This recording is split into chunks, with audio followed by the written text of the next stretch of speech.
Bonjour à tous, aujourd'hui je vais réaliser un nouveau TerraBase, mais un TerraBase cette fois made in France, réalisé par l'artiste céramiste Isabelle Paoletti. Vous le voyez, ce TerraBase est assez particulier, il a des petits pieds, des trous pour pouvoir y installer des plantes en hauteur, il a également de la texture sur les contours et surtout un double rebord en haut pour pouvoir installer des plantes de façon un petit peu différente. Ce type de TerraBase est complètement unique, vous ne trouverez ça que chez Isabelle, donc je vous invite à consulter son compte Instagram pour découvrir son travail. N'hésitez pas non plus à la contacter pour réserver une céramique. Elle ne fait d'ailleurs pas que des TerraBase, elle fait également des supports pour des Wabikusa ou encore des supports pour des orchidées. Donc si vous aimez les orchidées, vraiment allez découvrir son compte, vous serez ravis. Alors comme je vais utiliser une céramique un petit peu originale, je vais essayer également de faire un TerraBase qui sort de l'ordinaire. Première chose dont j'ai besoin, du fil de couture synthétique. C'est pas du fil de coton parce que je veux que ça tienne dans le temps. On peut aussi, si on le souhaite, utiliser du fil de nylon, du fil de pêche. Ce fil va tout simplement me servir à fixer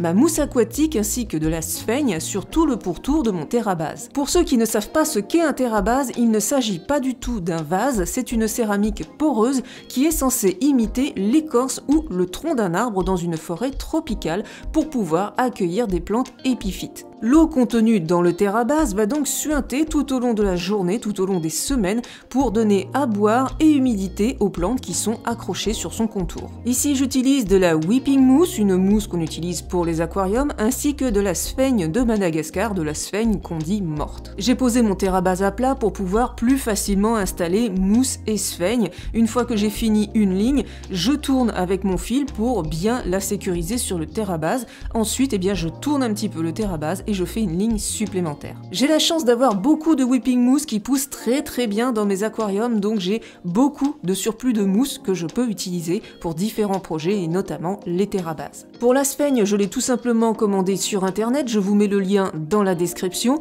donc c'est très simple à utiliser, il suffit de la réhydrater pendant une dizaine de minutes en la trempant dans l'eau avant de l'utiliser. Alors vous le voyez, j'ai fait en alternance une petite ligne de mousse aquatique, une petite ligne de sphaigne, ça donne un genre assez sympathique à ce TerraBase.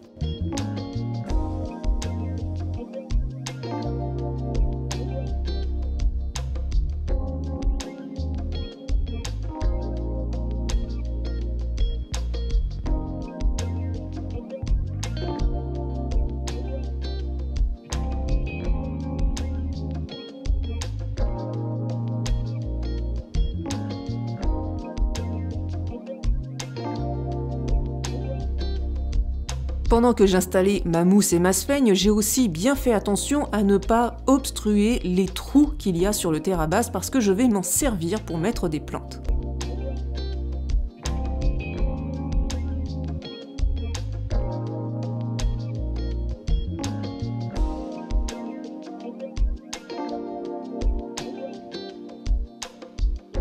Une fois tout le tour réalisé, je fais un nœud à la fin du fil pour terminer ma ligne et je vais aussi faire une petite coupe aux mousses qui dépasse un petit peu trop.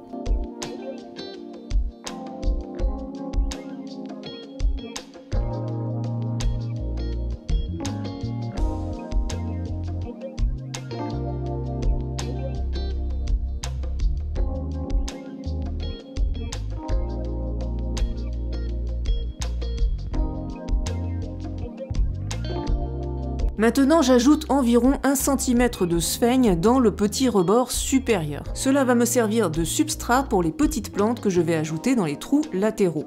La première plante que je vais ajouter dans l'un des petits trous, c'est une mini fougère que j'ai trouvée en jardinerie, rayon plantes d'intérieur pour seulement 2,80 €. J'ai enlevé bien entendu le petit pot en plastique et j'ai aussi retiré absolument tout le terreau qu'il y avait autour des racines et j'ai rincé les racines avec de l'eau de pluie avant de l'installer dans mon TerraBase. Dans un autre petit trou, j'installe maintenant une orchidée miniature, une Scaphyglottis stellata. C'est une orchidée miniature botanique qui apprécie un climat plutôt humide et chaud. Dans le petit trou d'à côté, j'installe une autre orchidée miniature botanique, une Maxillaria schunkina, qui elle aussi aime l'humidité et la chaleur. Je remplis maintenant complètement de sphaigne le rebord supérieur de mon terre à base pour caler les racines de mes petites orchidées et de ma fougère. Pour le moment, je m'arrête là, mais j'ai ajouté un petit peu plus tard des plantes dans ce rebord et vous verrez, ça donne vraiment très bien.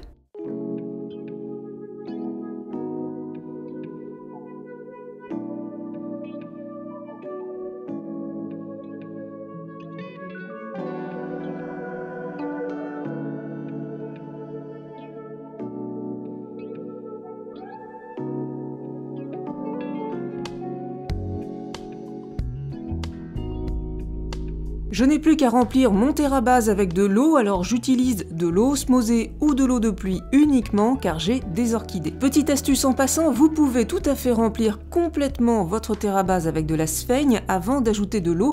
Ainsi gorgée d'eau, la sphaigne gardera l'humidité encore plus longtemps pour vos plantes.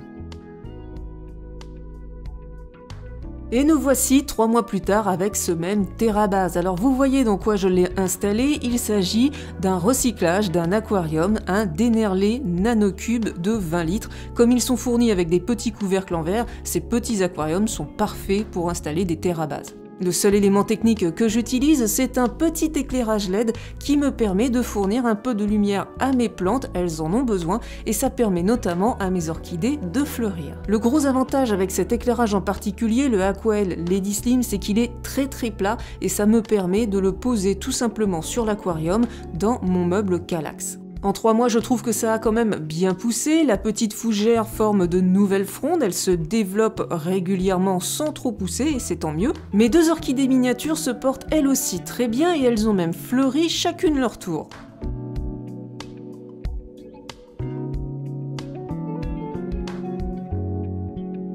Et puis vous voyez sur le dessus du terre à base des petites herbes qui n'y étaient pas à la fin de l'installation. Eh bien c'est tout simplement de l'Éléocharis, quelques brins d'Éléocharis que j'ai plantés directement dans la sphaigne et ça a très bien pris. C'était vraiment de tout petits brins et maintenant ils font 5-6 cm et ça commence à gazonner dans la sphaigne. Donc je suis ravie, c'était un essai et ça marche très bien.